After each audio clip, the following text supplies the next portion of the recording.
I think the first question that would be helpful here is, what are the most important aspects of training if you're starting or even returning to exercise in later life? So this could be people who have never exercised, or this could be people who exercise all the way until they were 40, family life got busy, they took 10, 15, 20 years off, and now they want to get back into it.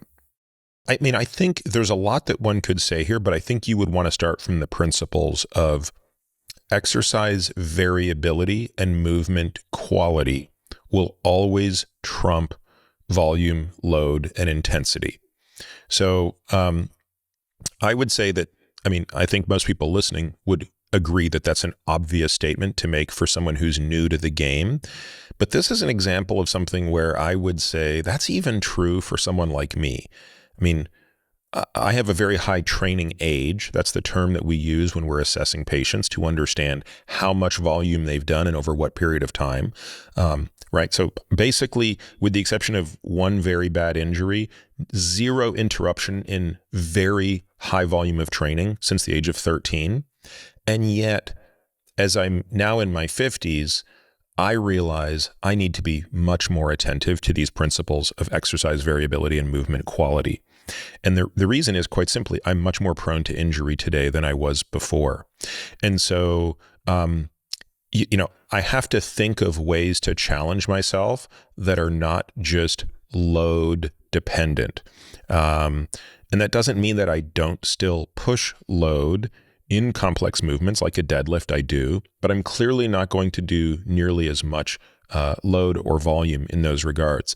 And I am going to want to challenge myself, and by saying this of myself, that I'm really saying is everybody should be thinking about this, especially at this age, in terms of circuit training exercises where you're doing more than one thing at a time. So an example of this might be that if someone were just starting out, I would want to see them doing more body weight exercises that are slightly more complex movements. So for example, a step back lunge is an important thing for them to be doing, even if it's just body weight, versus just working on a leg press with heavy weight. So again, there's a time and a place for using machines. And I think we'll talk about why I think machines are a very good thing for someone starting out, because they control the range of motion.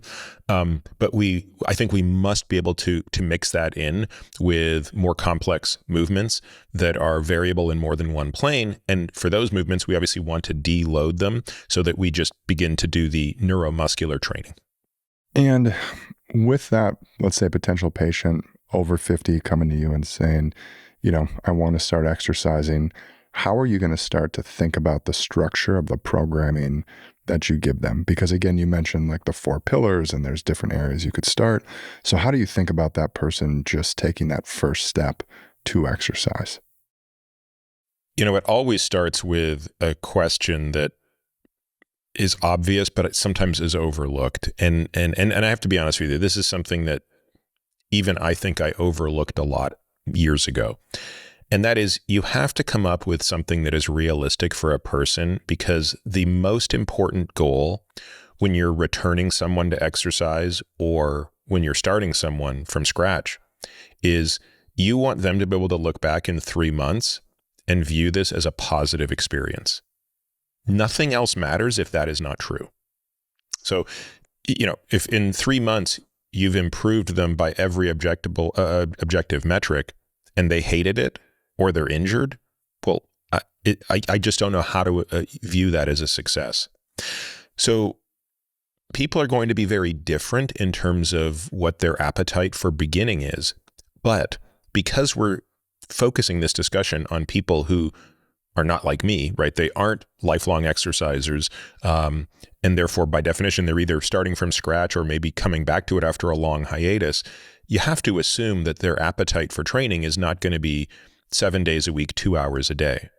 And therefore, what I really want to focus on is the habit of doing something active daily. And not, that doesn't mean training every day, but it means at least walking or doing something active. So again, you're going to evaluate them based on their fitness level, their level of conditioning. And again, at the most extreme level, if it's a person who's never done anything and is completely deconditioned, it's really going to be about walking, and that's about it. And it could be as little as 5,000 steps per day, every day, on relatively flat ground. And of course, there's so many ways to progress this. If a person is a little bit more conditioned, I do like to put weight on them out of the gate, right? I'd like to have them do some rucking. And again, we're not talking about putting 60 pounds on their back. It could be 20 pounds on their back, but getting them moving under a little bit of load. Again, there's lots of other things to consider here. So again, if a person is open to starting with some body weight exercises, that's a very helpful way to begin doing things. It doesn't have to be complicated, right? It could be, box squats, wall sits. Isometric things are much safer for individuals who haven't done conditioning in the past than isotonic movement based, meaning strength movements where the muscle is changing length.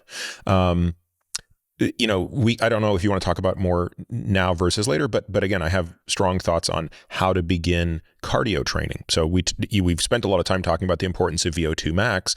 When we're working with a patient who hasn't done training, we do not do VO2 max workouts. I do not believe in starting people with interval training without building an aerobic base. And the aerobic base, of course, that's zone 2, you want to start building that in a manner that's kind of consistent with where they're coming from. So that might just be, again, walking. That could be incline walking. That could be riding a bike. And then even within riding a bike, how do you do that? Well, if a person doesn't have the lower back flexibility and strength, it might even be on a recumbent bike as opposed to just a regular stationary bike. So all of these things are considerations. But again, if you forget everything else, remember the following. You want to make sure that in 3 months, they feel better, they notice that they are fitter, and their appetite to exercise has grown. That's the most important thing if you're viewing this both as a participant or as a trainer. Yeah, Peter, and let's continue down that aerobic path that you kind of mentioned there. And so I think the first thing people are curious about is, what do we know about the ability to improve aerobic capacity? Is that something that can be improved in someone who is older and untrained? Yeah, and that's, to me, the most amazing part of this is how malleable that system is. In fact, I think you could make the case that the physical system, so aerobic capacity, strength, is even more malleable than our cognitive systems. And we know that our cognitive systems are quite malleable. Again, I didn't want to load this with too many stats and studies, but I think this one is worth mentioning. And obviously we can, in the show notes, give you all the granular detail. But the one study that really jumped out to our team here was looking at percent improvement in healthy older people and healthy younger people. So there was a study that did a 6-week aerobic exercise. They used cycling training program to assess changes in VO2 max, oxygen consumption, of course, workload, and endurance. Now, in the older group, these people averaged 80 years of age. In the younger group, the people averaged 24 years of age. So, you couldn't be further apart. And yet, in both groups, there was about a 13% improvement in VO2 max, a 34% improvement in maximal workload. So that's basically how many watts could you hit, and then a 2.4-fold improvement in endurance capacity. I found this staggering, and I would not have predicted this prior to seeing this study. Now, of course, I want people to understand that the absolute levels of all of these things were significantly higher in the 24-year-olds. That's a given, right? They have a higher, they put out more watts, they have a higher VO2 max, et cetera.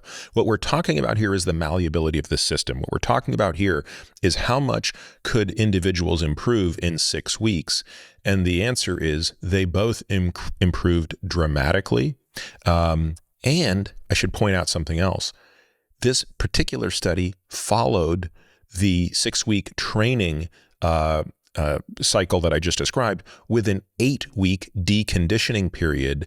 And what's worth pointing out here is that the older group declined much faster than the younger group.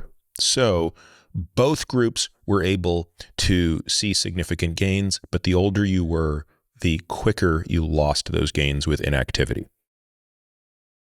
Yeah, and so that speaks to what you mentioned earlier, which is the consistency, right? So if someone starts and they do something for 3 months and they don't enjoy it, and so they drop off again, it's not like they're just going to stay at that level. That level is going to drop back down. And so being consistent is almost more important than how high you start.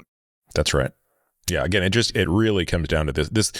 You can't overstate this analogy of compounding. And if anybody really just wants to understand how compounding works, just pull open Excel and, build a very simple formula that shows what happens if something compounds at 2% per, month, or 1% per month or something like that. I mean, it becomes so nonlinear. Our brains can't comprehend that.